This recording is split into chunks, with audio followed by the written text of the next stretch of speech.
ভাগায় দেখি লিগা বলেন, দুনিয়াতে এই পরিমাণ দেওয়ার কি নাই, জায়গা নাই, বয়স হবে না, লোড নিতে পারবে না, না ভারসাম্যতা নাই। দ্বিতীয়ত যদি তারে আযাব দিতে হয় তাহলে মুমিনিনকেও আযাব দিতে হবে। এই জন্য আল্লাহ তাআলা মুমিনিনের খাতিরে বেঈমানকে দুনিয়াতে আযাব দেন না। তাহলে আখিরাতে আযাব কি বলেন? নিশ্চিত। আখিরাতে আযাব কি? নিশ্চিত। আর দুনিয়াতে আযাব হইতেও পারে, নাও পারে, না হওয়ার সম্ভাবনা বেশি, না হওয়ার সম্ভাবনা কি? আর দুনিয়াতে হালকা হালকা মাঝে মাঝে মারে, দুনিয়াতে হালকা হালকা মাঝে মাঝে কি করে? মাঝে মাঝে হালকা হালকা দেয়। কেন জানেন? লাআল্লাহুম ইয়ারজিউন, দেখি ওরা ফিরে আসে কিনা। এজন্য আমেরিকার জুলুমের জবাব দুনিয়াতে হবে না, হওয়ার সম্ভাবনা ক্ষীণ, এবং দুনিয়াতে লোড নিতে পারবে না। আমেরিকার জুলুমের জবাব দুনিয়াতে কি? এটা সাত আসমান আর সাত জমিন, এটা লোড নিতে পারবে না। মাঝে মাঝে ধরে। কেন? লাআল্লাহুম ইয়ারজিউন। ক্যালিফোর্নিয়ার আগুন এখন তাদেরকে আহ্বান করছে, লাআল্লাহুম ইয়ারজিউন। শুধু লাআল্লাহুম ইয়ারজিউন বলেন, লাআল্লাহুম। আরেক আয়াত হলো লাআল্লাহুম ইয়াতাদাররাউন, দেখি ওরা বিনয়ী হয় কিনা, দেখি ওরা আমার দিকে ফিরে কিনা, দেখি ওরা আমার দিকে কি ফিরে কিনা। বাবা ছেলেকে মারে কেন? ঘর থেকে বাইর করে দেওয়ার জন্য নাকি পড়াশোনা করার জন্য? কি? মা তার মেয়েকে থাপ্পড় দেয় কেন? শুধরাবার জন্য। দুনিয়াতে আল্লাহ আযাব দেন শুধুই শুধরাবার জন্য। দুনিয়াতে আল্লাহ আযাব দেন কেন বলেন? শুধুই শুধরাবার জন্য। আর দুনিয়াতে মুমিনিনকে আযাব দেন কেন আল্লাহ তাআলা? দুনিয়াতে মুমিনিনকে আযাব দেন শুধুই তার গুনাহগুলোকে মাফ করে দেওয়ার জন্য। এজন্য দুনিয়াতে মুমিনের আযাব বেশি হয়, মুমিনের পরীক্ষায় দুনিয়াতে কি হয়? বেশি হয়। কেন? শুধু ওকে মাফ করে দেওয়ার জন্য। সুবহানাল্লাহ, শুধু ওকে মাফ করে দেওয়ার জন্য। এভাবে আল্লাহ তাআলা প্রথম 6 আয়াতে কারিমা বললেন। 6 আয়াতে কারিমার পরে আল্লাহ তাআলা এবার উদাহরণ দেওয়া শুরু করলেন। উদাহরণ যে দেখো আমি কাফেরদেরকে আযাব দিব। আমি তোমাদের সামনে 4 শ্রেণীর উদাহরণ পেশ করি, 4টা জাতির আমি উদাহরণ পেশ করি। আলাম তারা কাইফা ফাআলা রাব্বুকা বিআদ। 1 নাম্বার, আলাম তারা কাইফা ফাআলা রাব্বুকা বিআদ ইরম যাতিল ইমাদ التي لم يخلق مثلها في البلاد وثمود الذين جابوا الصخر بالواد وفرعون ذي الأوتاد الذين طغوا في البلاد فأكثروا فيها الفساد। রব্বুল আলামিন বলেন, দেখো দেখো দেখো, আমি 4টা কওমের কথা তোমাদেরকে উল্লেখ করি। 1 নম্বরে আদ জাতির কথা আমি তোমাদেরকে বলি। এই আদ জাতি কাদের অংশ ছিল? এরাম গোত্রের অংশ ছিল। এরাম জাতির কথা আমি তোমাদেরকে শোনাই, আদ জাতির কথা আমি তোমাদেরকে শোনাই, এরাম জাতির কথা আমি তোমাদেরকে শোনাই, যাদের মতো শক্তিধর পৃথিবীতে আমি আর কাউকে বানাইনি। যাদের মতো শক্তিধর পৃথিবীতে রব বলেন আমি বানাইনি। যেমন ধরেন দর্জি 10টা জামা বানিয়েছে, এবার আপনি 10ম নাম্বার জামাওয়ালা, আপনাকে দর্জি বলেন আমার জীবনের সবচেয়ে সুন্দর জামা আমি আপনাকে দিয়েছি। বুঝেন নাই? আরেকজনে বলতে পারে আগেরটা সুন্দর, 3 নম্বরটা সুন্দর, 4 নম্বরটা সুন্দর। যদি দর্জি নিজে বলে এটাই সবচেয়ে সুন্দর, এটা আমি বানিয়েছি। রব বলেন কওমে আদ আর কওমে সামুদ জাতি, এদের চেয়ে শক্তিধর পৃথিবীতে কোনো জাতি আমি আর বানাই নাই। এবার বলুন তো দেখি এদের শক্তি কেমন ছিল। আলাম তারা কাইফা ফাআলা রাব্বুকা বিআদ ইরম যাতিল ইমাদ। এরা ছিল এক একজন জাতিল ইমাদ, একটা একটা খুঁটির মতো ছিল, একটা একটা স্তম্ভের মতো ছিল। সুবহানাল্লাহ। কি ভাই আমাদের এই কি বলে আমাদের রাস্তা যে ওভারব্রিজ আছে, ওভারব্রিজের মধ্যে ফ্লাইওভার আছে, এর নিচে ফিলার আছে না নাই? আপনি কি মনে করেন এর চেয়ে শক্তিধর কোনো ফিলার নাই পৃথিবীতে আর? হ্যাঁ, এর চেয়ে মজবুত কোনো ফিলার আর পৃথিবীতে নাই? এর চেয়ে মজবুত কোনো ফ্লাইওভার পৃথিবীতে আর নাই। তাহলে এই ফ্লাইওভারের ফিলারটা কেমন? সবাই বলে এটা কি সবচেয়ে বেশি মজবুত না অনেক মজবুত? আর কওমে আদ আর কওমে আদ আর এরম জাতিকে আল্লাহ তাআলা বলেন লাম ইউখলাক মিসলুহা ফিল বিলাদ, এদের মতো পৃথিবীতে আর কাউকে আমি বানাই নাই।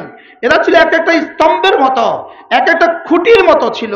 এদের মতো শক্তিধর পৃথিবীতে আমি আর কোনো জাতি বানাই নাই। কে বলে বানাই নাই? আল্লাহ তাআলা বলেন এদের চেয়ে শক্তিধর পৃথিবীতে আমি আর কোনো জাতি বানাই নাই।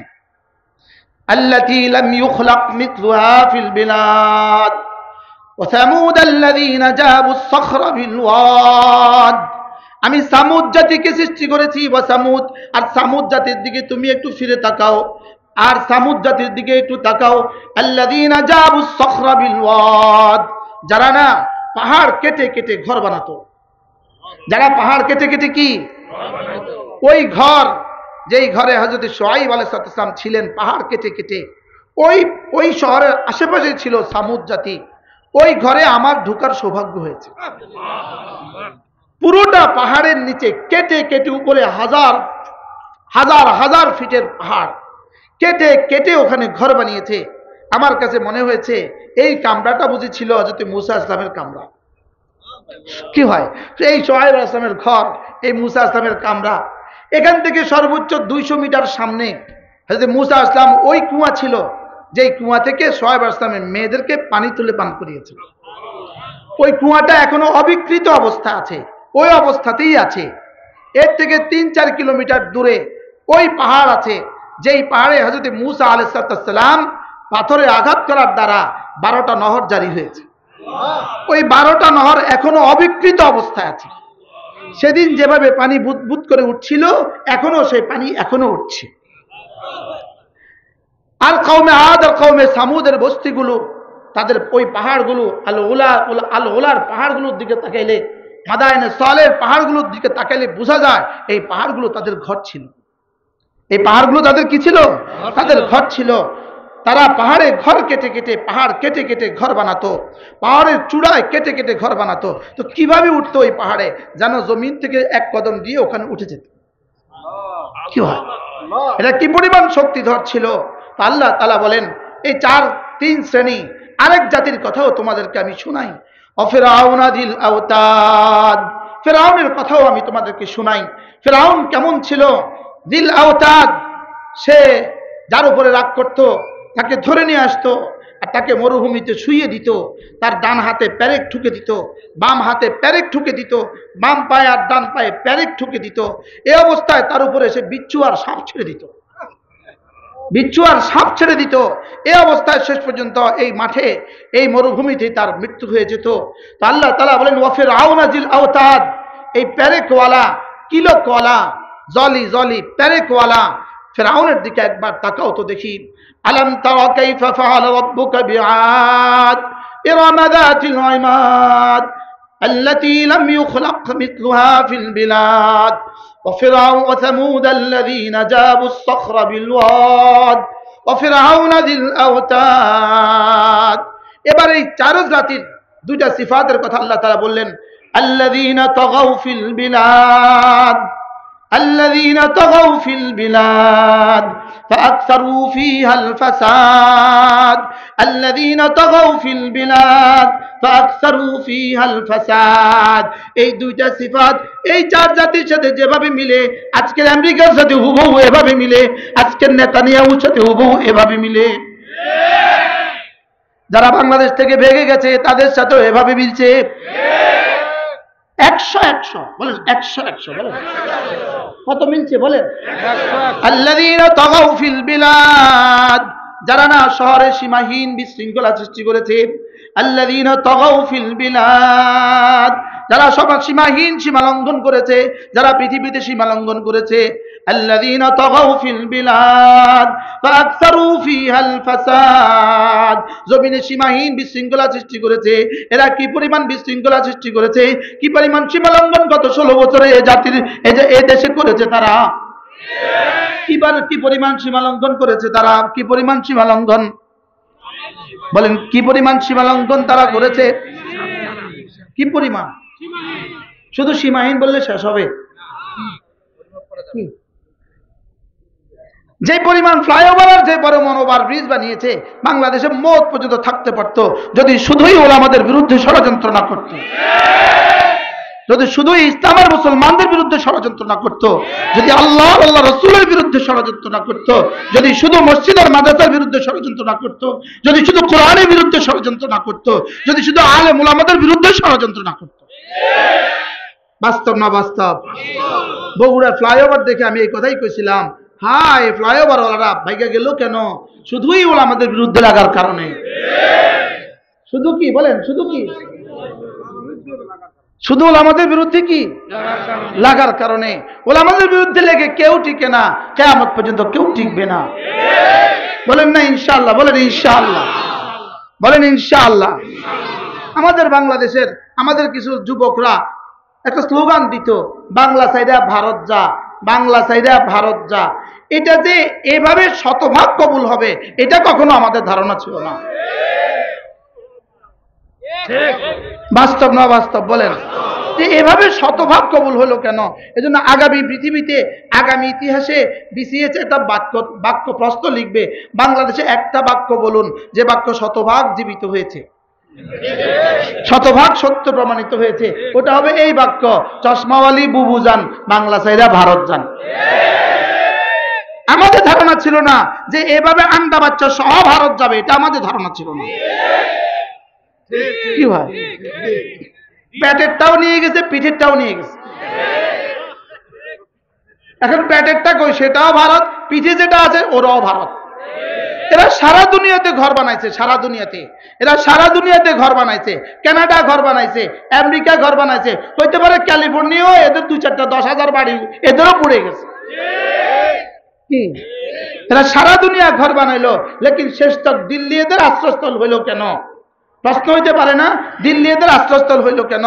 যখন 11টা বাজে যখন ধরা খেয়েই গেল, আমেরিকাকে বললো আমাকে আশ্রয় দেন। আমেরিকা বলে আমরা এত পাগল হই নাই, ব্যবহৃত টিস্যু আমরা দ্বিতীয়বার পকেটে লই না।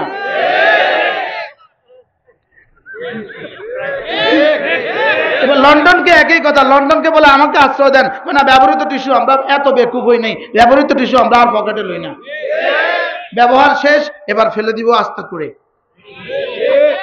কি ভাই, দিল্লির বাবারা, দিল্লির দাদারা তাদের আর 16 বছরের প্রেম ভুলতে পারে নাই। হ্যাঁ, দিল্লির দাদারা তাদের আর 16 বছরের প্রেম আর ভালোবাসা কি করতে পারে নাই? বলেন, ভুলতে পারে নাই। আর দিল্লির বাবাদের তো আরেকটা উদ্দেশ্য আছে, এদেরকে গৌমূত্র দিয়ে পবিত্র করতে হবে। কি এদের চেয়ে খবিস আর পৃথিবীতে কোনো জাতি নাই। যারা সকাল আর সন্ধ্যায় গৌমূত্র ছাড়া তাদের জিন্দগি শুরু হয় না। বলেন, গরুর পেশাব ছাড়া তাদের জীবন আর কি হয় না? বলেন, তাদের জীবন আর শুদ্ধ হয় না। এই জন্য শুদ্ধ করতে সব দিল্লিতে পাঠাই দিচ্ছে। কি ভাই, আশ্চর্য না? সারা দেশে সারা পৃথিবীতে বাড়ি বানাইলো।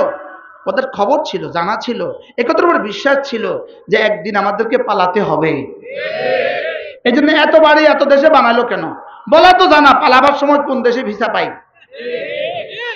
বুঝেন নাই? এই জন্য বানাইছে বাড়ি কোথায়? সারা দুনিয়া। দেখি সারা দুনিয়ার কেউ আর গছে নাই, সামনেও নিবে না। সারা দুনিয়া জানা দিছে কেন? আমরা আর নিতাম না, আমরা আর কি, আমরা আর নিতাম না। এজন্য ফাকসারু ফিহাল ফাসাদ। আমেরিকা, তোমরাও মনে করেছো তোমরা বেঁচে যাবা। আমেরিকা, সারা পৃথিবীতে সমস্ত ষড়যন্ত্রের মূল ছিল তোমরা, সারা পৃথিবীতে সমস্ত হত্যাযজ্ঞের মূল ছিল তোমরা। তোমরাই কাশ্মীরে আগুন জ্বালিয়েছ, তোমরাই আফগানিস্তানে আগুন জ্বালিয়েছ, তোমরাই সিরিয়াতে আগুন জ্বালিয়েছ। ফিলিস্তিনের আগুনের জন্য তোমরাই দায়ী, ফিলিস্তিনের প্রতিটা বাড়ি ঘর পুড়ে যাওয়ার জন্য তোমরাই দায়ী, ফিলিস্তিনিদেরকে 60 লক্ষ মুসলমানকে ঘর ছাড়া করার জন্য তোমরাই দায়ী। 1,20,00,000 সিরিয়ার মুসলমানকে ঘর ছাড়ার জন্য তোমরাই দায়ী। পৃথিবীর বাঁকে বাঁকে, পৃথিবীর ফরতে ফরতে, পৃথিবীর ইতিহাসে ইরাকে তোমরাই আগুন লাগিয়েছ, সুদানে তোমরাই আগুন লাগিয়েছ, ইরানে তোমরাই আগুন লাগিয়েছ, ইন্দোনেশিয়া তোমরাই আগুন লাগিয়েছ। রব্বে কারীম বলেন শেষ তক ফাসাব্বা আলাইহিম রাব্বুকা সাওতা আযাব ফাকসারু ফিহা আল ফাসাদ, তোমরাই ফাসাদ সৃষ্টি করেছো। আল্লাযীনা তাগাউ ফিল বিলাদ, তোমরাই পৃথিবীতে সীমা লঙ্ঘন করেছো। ফাসাব্বা আলাইহিম রাব্বুকা সাওতা আযাব, রব তোমাদের পিঠে আগুনের আযাব, আগুনের চাবুক কষায়া মেরে দিয়েছে।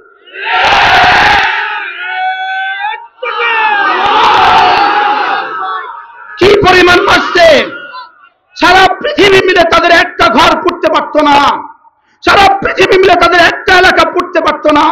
রব্বে কারীম বলেন ফাসাব্বা আলাইহিম রাব্বুকা সাওতা আযাব, আমি ছিলাম, আমি আছি, আমি থাকবো। ফাসাব্বা আলাইহিম রাব্বুকা সাওতা আযাব, পড়েন পড়েন পড়েন। ফাসাব্বা আলাইহিম রাব্বুকা সাওতা আযাব। কারা আজকের ফিলিস্তিনে আগুন লাগিয়েছো? প্রতিটা মুসলমানের ঘরে তোমরাই আগুন লাগিয়েছো। প্রতিটা মুসলমান নারী আর পুরুষকে ঘর থেকে তোমরাই বের করেছো। সিরিয়ার ঘরে ঘরে তোমরাই আগুন লাগিয়েছো। রব্বে কারীম এমন কুদরতি দাবানল চালায়া দিলেন, এমন কুদরতি দাবানল চালায়া দিলেন, এবার পারলে ঠেকা, এবার পারলে ঠেকাও, এবার পারলে। রব্বে কারীম এই আগুন থেকে ডোনাল্ড ট্রাম্পকে হেদায়েত দিয়ে দাও। আল্লাহ এই আগুন থেকে তাকে হেদায়েতের রাস্তা উন্মোচিত করে দাও। এই আগুন দ্বারা আমেরিকার প্রতিটা মানুষকে হেদায়েত দিয়ে দাও। আল্লাহ আমেরিকাতে ইসলাম পৌঁছা দাও। আল্লাহ আমেরিকাতে আপনার কিবরিয়াইর মুজাহারা করে দেন, আপনার কুদরতের মুজাহারা করে দেন। জালিমের শেষ চিহ্ন আপনি নিশ্চিহ্ন করে দেন, জালিমের শেষ চিহ্ন আপনি নিশ্চিহ্ন করে দেন। কারা সারা পৃথিবীর আগুনের জন্য দায়ী? কারা? জোরে বলেন, কারা সারা পৃথিবী